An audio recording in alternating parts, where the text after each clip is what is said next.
विद्यार्थियों, अभी तक मेरे द्वारा स्पेशल कॉन्ट्रैक्ट पार्ट सेकंड के 9th वीडियो लेक्चर कंप्लीट हो चुके हैं। आज भी मेरे द्वारा एक वीडियो लेक्चर आपके लिए तैयार किया जा रहा है। इससे पहले मैंने अपने वीडियो लेक्चर में आपको वेलर और वेली, उपनिदाता और उपनिहिती, इन दोनों के अधिकारों के बारे में बताया था कि what is the right of bailor and what is the right of bailee. इन दोनों के अधिकार क्या हैं। अब हम इनके कर्तव्यों के बारे में बात करते हैं कि अगर इनके अधिकार हैं तो डेफिनेटली कुछ ड्यूटीज भी होंगी। तो कौन कौन सी ड्यूटीज इन्हें फुलफिल करना होंगी, कौन कौन से कर्तव्यों का निर्वहन करना होगा। तो आज हम बात करते हैं what is the duties of bailor. यहां मैंने लिख रखा है define the duties of bailor in the bailment, यानी उपनिधान में उपनिधाता के कर्तव्यों को समझाइए। उपनिधाता के कौन कौन से कर्तव्य हैं जिनका निर्वहन उन्हें करना है, इस विषय पर आज हम चर्चा करेंगे। Define the duties of bailor in the bailment. उपनिधान में उपनिधाता के कर्तव्यों को समझाइए। Number first, disclose the fault of goods, यानी उपनिदाता द्वारा जो वस्तु या माल दिया गया है, अगर उसमें कुछ कमी है, कुछ त्रुटि है, तो उसको बताना। ठीक, माल की त्रुटि को बताना। सेकंड, रिवार्ड बाय वेलर, उपनिदाता द्वारा रिवार्ड दिया जाना। थर्ड, पे द नेसेसरी एक्सपेंसेस, उपनिदाता द्वारा आवश्यक व्ययों का भुगतान किया जाना। फोर्थ, पे द कंपनसेशन, उपनिदाता द्वारा दोषपूर्ण परिस्थिति में क्षतिपूर्ति देना। इन 4 पॉइंट्स पर आज हम चर्चा करेंगे। ये चारों पॉइंट्स बताते हैं कि वेलर की ड्यूटीज क्या है। तो number first, disclose the fault of goods.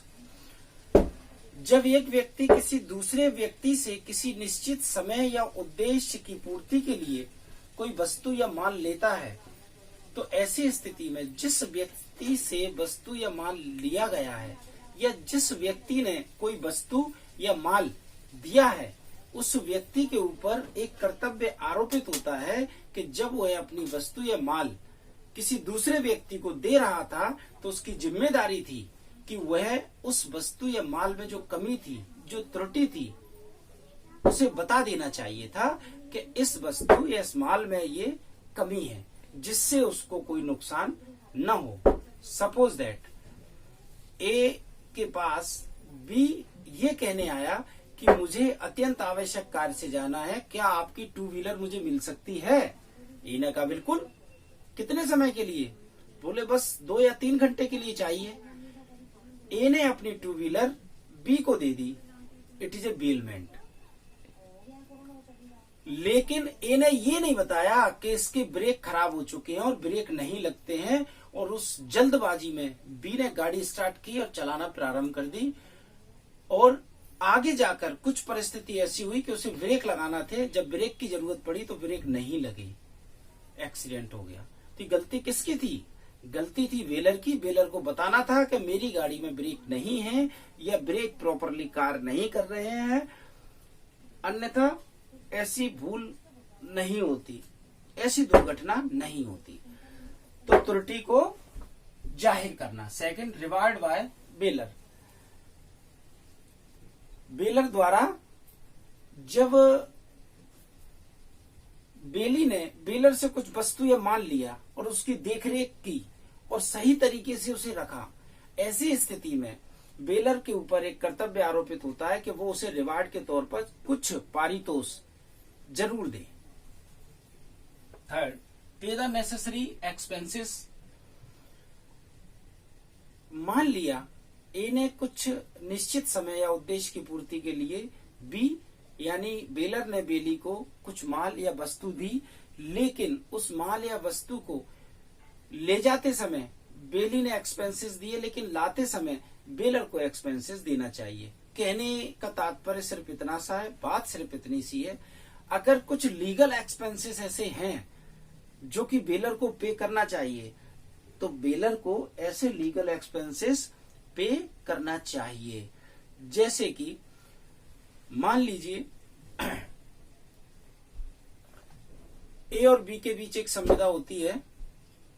ए खाने बनाने वाला व्यक्ति है और बी आम आदमी है। उसने कहा कि हमारे यहाँ शादी समारोह है, आप खाना बनाइए।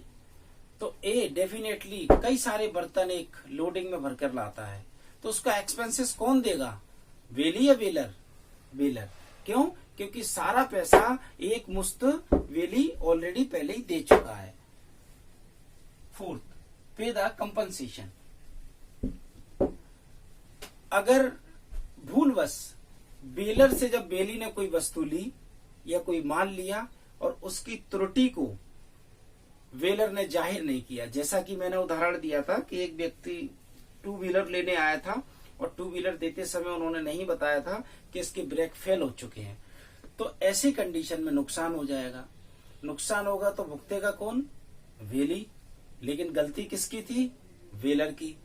तो ध्यान रहे, जब भी कोई वस्तु या माल वेलर द्वारा बेली को दिया जाता है और उसमें अगर कोई त्रुटि है, कहीं कोई दिक्कत है, तो उस त्रुटि या दिक्कत को वेलर को वेली के सामने जाहिर कर देना चाहिए, जिससे किसी दुर्घटना या समस्या का समाधान पहले ही निकाला जा सके, कोई ऐसी दुर्घटना या कोई माल या जान का जोखिम न हो जिससे कि कोई बड़ा नुकसान हो जाए। तो ये जिम्मेदारी जाती है वेलर के ऊपर, क्योंकि वेली को नहीं पता है कि जिस वस्तु या माल को वो ले रहा है उस वस्तु या माल में कहीं कोई समस्या है। उदाहरण के तौर पर मान लीजिए, एक तो मोटरसाइकिल का उदाहरण दिया था मैंने, ये मान लीजिए कोई इलेक्ट्रॉनिक वस्तु आपसे ली, कपड़ों को इस्त्री करने वाली प्रेस है, आयरन जिसको आप बोलते हैं, वो ली आपके पड़ोसी ने कि आज हमारी आयरन खराब हो गई है, क्या आप आयरन दे सकते हैं कुछ समय के लिए? उन्होंने कहा ले जाइए। तो बेलर को ये बता देना चाहिए कि मेरी आयरन पिछले 2 दिन से करंट दे रही है। अगर आपने नहीं बताया तो उस वेली को करंट लग सकता है, और ऐसी स्थिति में अगर उससे कुछ नुकसान होता है, माल या जान का जोखिम होता है, कुछ खर्चे होते हैं, तो उन खर्चों को वेलर को, वेली को वापस देना होंगे, उनकी भरपाई करना पड़ेगी। ध्यान रहे विद्यार्थियों, उपरोक्तानुसार बताए गए सभी कर्तव्य वेलर के हैं और वेलर को अपने इन कर्तव्यों का पूर्ण निर्वहन करना अत्यंत आवश्यक है, और अगर ऐसा नहीं करता है तो उसके खिलाफ कानूनी कार्रवाई की जाएगी। आज का मेरा वीडियो लेक्चर विद्यार्थियों यही समाप्त होता है, और आगे भी मेरे द्वारा वीडियो लेक्चर अपलोड किए जाते रहेंगे। धन्यवाद।